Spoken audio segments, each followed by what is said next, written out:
नमस्कार, मैं रवीश कुमार। भारत सरकार के नोटिसों से ट्विटर लगता है चिढ़ गया है।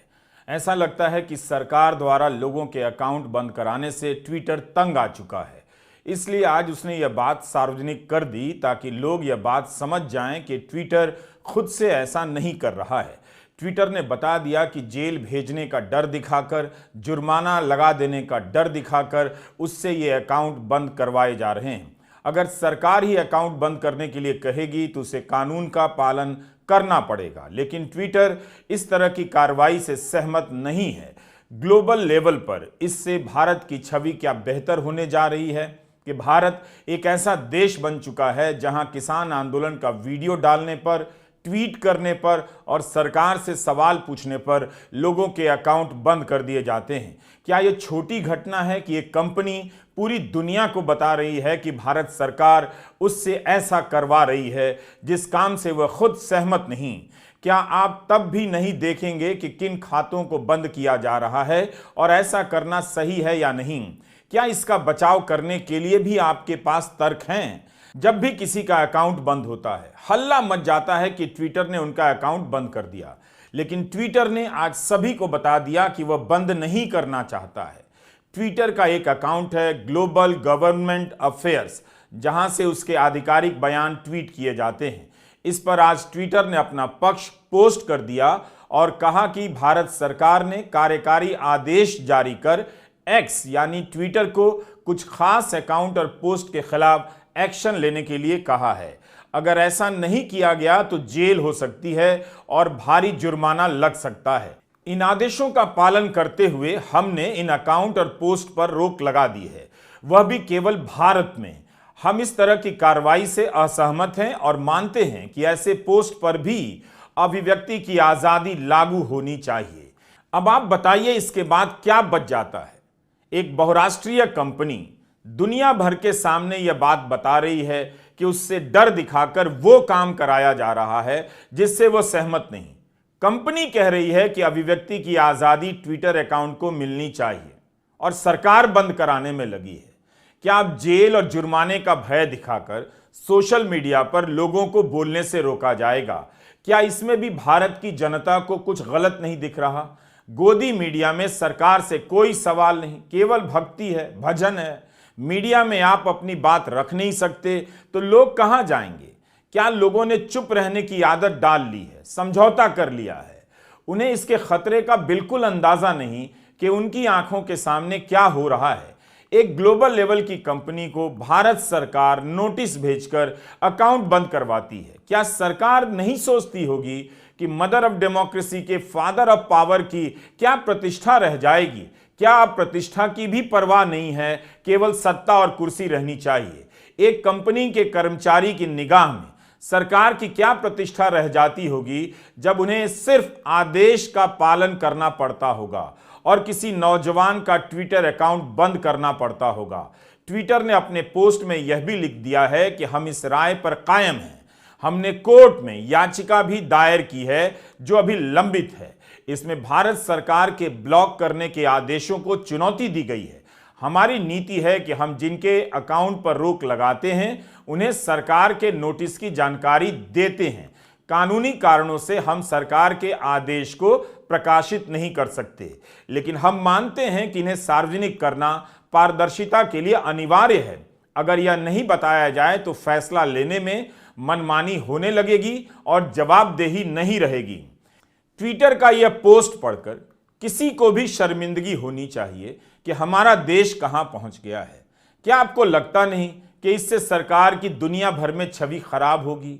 आज एक कंपनी अभिव्यक्ति की आजादी के मामले में भारत सरकार की इन हरकतों पर सवाल उठा रही है। उसने जो किया वही सही रास्ता है। किसी की आवाज दबाना गला दबाने के जैसा है, हत्या के समान है। इस अपराध बोध को एक कंपनी ढो नहीं पा रही होगी। उसे भी लग रहा होगा कि बहुत ज्यादा हो रहा है, अब और नहीं। तो क्या भारत सरकार में बैठे अफसरों, मंत्रियों और प्रधानमंत्री को नहीं लगता कि बहुत ज्यादा हो चुका है, रुकना चाहिए? क्या प्रधानमंत्री को याद नहीं कि उन्होंने अमेरिकी कांग्रेस में क्या बोला था? जब वे बहस और चर्चा को लोकतंत्र के लिए जरूरी मानते हैं तब फिर उनकी सरकार इस तरह से लोगों के अकाउंट बंद कराने में क्यों लगी है? खासकर ऐसे लोग जो उनकी नीतियों पर सवाल उठाते हैं, जन आंदोलनों पर रिपोर्ट करते हैं। Democracy is the idea that welcomes debate and discourse. Democracy is the culture that gives wings to thought and expression. जिस भी वाइज मैन ने प्रधानमंत्री मोदी को यह कहा था, उस वाइज मैन को खोजा जाए, खोज कर लाया जाए, ताकि वही वाइज मैन प्रधानमंत्री को उनकी बात याद दिला सके कि पत्रकारों, किसानों के ट्विटर अकाउंट बंद करना सही नहीं है। दुनिया भर में ये बात छप रही है और ट्विटर के पोस्ट के बाद छपेगी, फिर भी आप कहेंगे कि भारत की साख और प्रतिष्ठा बढ़ती जा रही है। फादर ऑफ पावर को पावर के अलावा कुछ नहीं दिखाई दे रहा। कितने लोगों का अकाउंट बंद किया जाएगा? ट्विटर ने आज हम सभी को छोटा कर दिया। एक कंपनी कह रही है कि ये बहुत ज्यादा है और हम हैं कि अपनी चुप्पी में इन गलतियों को समेटकर सनातनी गौरव खोज रहे हैं। ट्राइबल आर्मी के हंसराज मीणा को 6.5 लाख से ज्यादा लोग फॉलो करते हैं ट्विटर पर। वे लगातार जनजातीय समाज के मुद्दों को उठाते रहे हैं, राजनीति और लोकतंत्र के जरूरी मुद्दों पर बोलते रहे हैं, लेकिन उनके खाते को बंद कर दिया गया। हंसराज मीणा के पक्ष में प्रकाश आंबेडकर ने भी ट्वीट किया है और हंसराज के खाते को बहाल करने की मांग की है। ट्विटर पर ट्रेंड भी कराया गया, मगर कुछ सफलता नहीं मिली। इसी तरह पिछले 10 दिनों में एक के बाद एक ट्विटर अकाउंट बंद किए गए हैं, विथहेल्ड किया गया है, रोका गया है। ट्विटर किसी का अकाउंट रोकने से पहले उसे नोटिस भेजकर बता देता है कि भारत सरकार ने आपके खाते के खिलाफ नोटिस भेजा है, इसलिए अब यह ट्वीट भारत में नहीं दिखेगा। मगर आज ट्विटर ने यही बात पूरी दुनिया को बता दी कि लोग खुद भी देख लें कि भारत सरकार क्या कर रही है। ट्विटर खुद से खातों को बंद नहीं कर रहा, सरकार करवा रही है। अगर भारत सरकार के आदेशों का पालन नहीं किया गया तो वह जेल भेज देगी और जुर्माना लगा देगी। इसी तरह किसान आंदोलन के नेता सरकार से बातचीत कर रहे हैं और उन्हें खबर मिलती है कि उनके खाते बंद करा दिए गए हैं। सरवन सिंह पंढेर, सुरजीत फूल, तेजवीर सिंह अंबाला, रमनदीप सिंह मान, हरपाल संघा, अशोक दनौदा के अकाउंट बंद कर दिए गए। जिनसे सरकार बात कर रही है उनके भी खाते बंद करवा देती है। यही नहीं, 21 फरवरी को जब किसान मजदूर मोर्चा के नेता दिल्ली कूच की बात कर रहे थे, उस वक्त कृषि मंत्री अर्जुन मुंडा ट्वीट करते हैं कि सरकार बातचीत करना चाहती है, लेकिन जिन नेताओं के लिए यह ट्वीट किया गया था उनके तो अकाउंट ही बंद कर दिए गए थे। वे चीख रहे थे कि उनके असली अकाउंट बंद करा दिए गए हैं, नकली अकाउंट खोलकर उन पर अनाप शनाप लिखा जा रहा है ताकि उन्हें बदनाम किया जा सके। देखिए, हमारे फेसबुक अकाउंट, ट्विटर हैंडल बंद किए गए हैं। हमारे नाम पर जितने भी लीडर्स हैं, फेक अकाउंट, फेक फेसबुक आईडियां खोलकर पोस्टें डाली जा रही हैं। हम कृपया आपके माध्यम से अनुरोध करेंगे पूरे देश को कि उन पे यकीन मत करें। हमारे ट्विटर हैंडल और हमारे फेसबुक पे बंद पड़े हैं और डुप्लीकेट चीजें जाके भड़काई सामग्री सरकार के द्वारा डाली जा रही है और यहाँ शरारती तत्व सरकार के द्वारा भेजे जा चुके हैं। हम इस सभी को इस मोर्चे की रक्षा करने पड़ेगी और इसको पीसफुली ढंग से चलाना पड़ेगा। आप जानते हैं कि गोदी मीडिया किसानों को किस तरह से पेश कर रहा है। किसानों को अगर अपनी बात रखनी हो तो वे कहां जाएंगे? बाजार में जो उगाते हैं उसकी कीमत नहीं है और सरकार से जब बोलने जाते हैं उस आवाज के लिए कोई मंच नहीं है। मीडिया रिपोर्ट है कि किसान आंदोलन के दौरान 177 अकाउंट बंद किए गए हैं। इनमें वो पत्रकार भी हैं जो अपने YouTube चैनल के लिए रिपोर्ट कर रहे थे, किसानों की बात गांवों तक पहुंचा रहे थे। इन पत्रकारों के ट्विटर अकाउंट भी बंद किए गए। लोग लिखे नहीं उससे पहले ही उनके खाते बंद कर दिए जा रहे हैं। ट्विटर ने भी एक रास्ता निकाल लिया है, वह केवल भारत में दिखना बंद कर रहा है, बाकी इनके पुराने ट्वीट दूसरे देशों में देखे जा सकते हैं। मनदीप पुनिया लगातार किसान आंदोलन की रिपोर्टिंग कर रहे हैं। इस बार आंदोलन के दिल्ली पहुंचने से पहले ही उनका अकाउंट बंद करवा दिया गया, इसलिए मनदीप किसी और के अकाउंट पर अपनी रिपोर्ट डालते हैं। 21 फरवरी को शंभू बॉर्डर पर हुए टकराव का पूरा ब्यौरा रात 10 बजे ट्विटर पर पोस्ट किया है। मनदीप पुनिया वो पत्रकार हैं जिन्होंने पिछले किसान आंदोलन के दौरान जेल में भी अपने पैरों पर रिपोर्ट लिखी और बाहर आकर छापी। प्रेस फ्रीडम का हाल यह है कि किसानों के प्रेस ग्रुप पर रोज सवाल किया जाता है कि आज किस किस का अकाउंट बंद हुआ। बात सिर्फ ट्विटर अकाउंट की नहीं है, पत्रकारों के फेसबुक और यूट्यूब अकाउंट भी बंद करवाए जा रहे हैं। सरकार बिना किसी कारण, बिना किसी तथ्य या असल खतरे के लोगों के पेट पर लात भी मार रही है। उसमें एक नोटिस आ जाता है जिस पे लिखा होता है this account has been withheld pursuant to a legal demand और डायरेक्शन इन योर कंट्री। तो हमें यह समझना चाहिए कि ये डिमांड क्या है और ये डायरेक्शन क्या है। इसमें एक शक्ति है जो section 69A of the information technology act में, जिसे blocking directions issued by the central government बोली जाती है। पर जिस तरीके से इसको सरकार ने इस्तेमाल किया है, मेरे हिसाब से गैर संवैधानिक है, क्योंकि इसमें कोई भी पारदर्शिता नहीं है, ट्रांसपेरेंसी नहीं है और इसमें कोई भी नेचुरल जस्टिस नहीं है। इसका मतलब है कि जो भी किसान आंदोलन के नेता हैं, जो भी पत्रकार हैं, उन्हें अपना पक्ष रखने की कोई भी अवसर नहीं दिया गया है, जबकि और उनको ये ऑर्डर भी नहीं दिया गया है कि क्या क्या रीजंस हैं, क्या मतलब सरकार ने क्या पाया, कौन सी ट्वीट उनकी इलीगल उन्होंने पाई जिसके वजह से उनका पूरा अकाउंट बंद कर दिया गया। मेरे हिसाब से इसके वजह से ये हमारा जो fundamental right to freedom of speech and expression है, जो article 19(1)(a of the constitution of India में है, उसका उल्लंघन है। क्योंकि fundamental right to free speech and expression reasonable restrictions को में मतलब सीमित कर सकते हैं, मतलब एब्सोल्यूट नहीं है।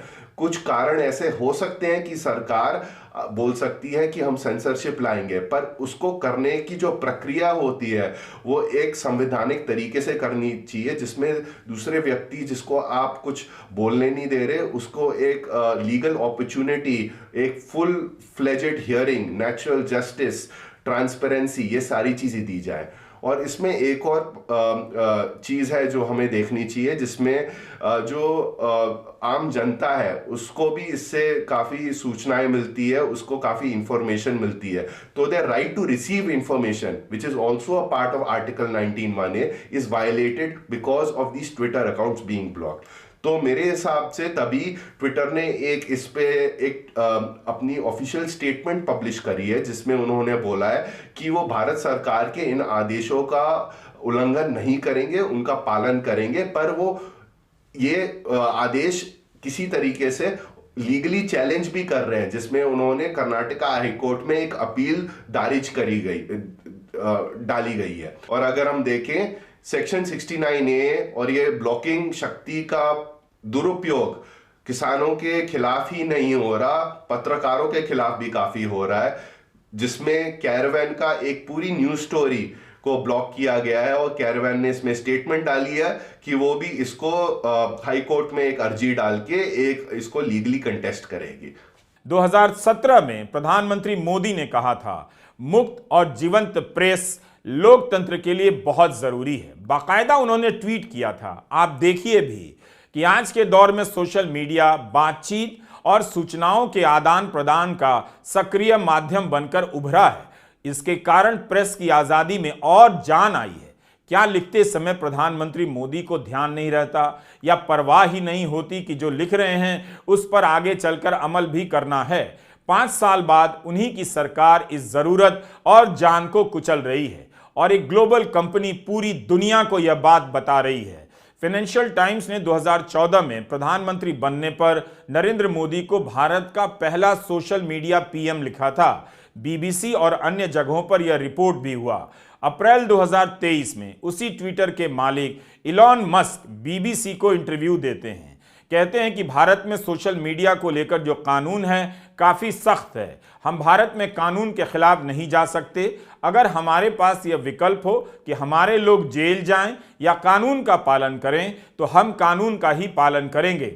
आज उसी पीएम के कार्यकाल में सोशल मीडिया पर क्या हो रहा है सबके सामने है। क्या प्रधानमंत्री मोदी को पत्रकारों के ट्विटर अकाउंट बंद किए जाने में कुछ भी गलत नजर नहीं आ रहा? इस इंटरव्यू को 1 साल भी नहीं हुए, इलॉन मस्क की कंपनी ने दुनिया को फिर से बताया है कि जेल और जुर्माना का डर दिखाकर, इस तरह के आदेश जारी कर लोगों के खाते बंद करवाए जा रहे हैं।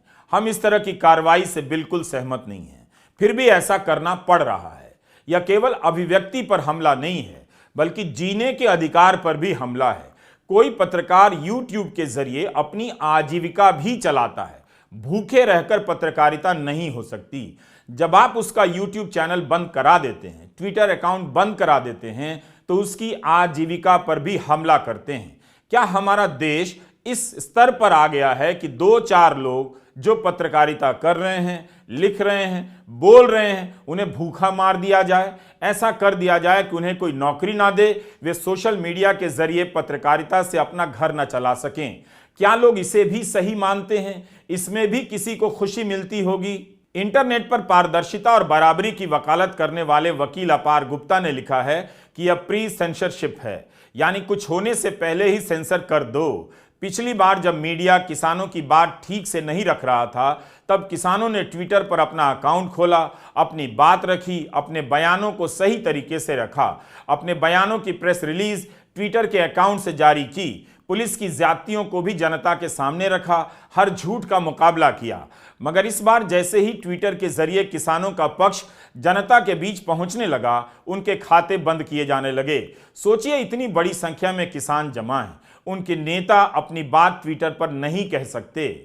मंत्री महोदय पीयूष गोयल जी ऊपर कहे मैं बात करूंगा, पर कुछ लगा नहीं, उसके बाद कुछ हुआ। देखिए, वहां मीटिंग में बैठे बैठे हमारे ट्विटर हैंडल बंद हो गए। हम वार्ता कर रहे हैं, फिर भी हमारे ट्विटर हैंडल, फिर भी हमने कहा हम दरवाजा बातचीत का खुला रखेंगे। हम आज भी कहते हैं सरकार कोई भी अनाउंसमेंट कर सकती है, अजय लगता उन्हें भी हम कुछ देना चाहते हैं तो वो दे दें, लेकिन सरकार जो कुछ कह रही है वो सिर्फ हमारे आंदोलन का टाइम पास करना चाहती है, जो हमने देखा। ट्विटर के लिए भारत अमेरिका और जापान के बाद सबसे बड़ा बाजार है।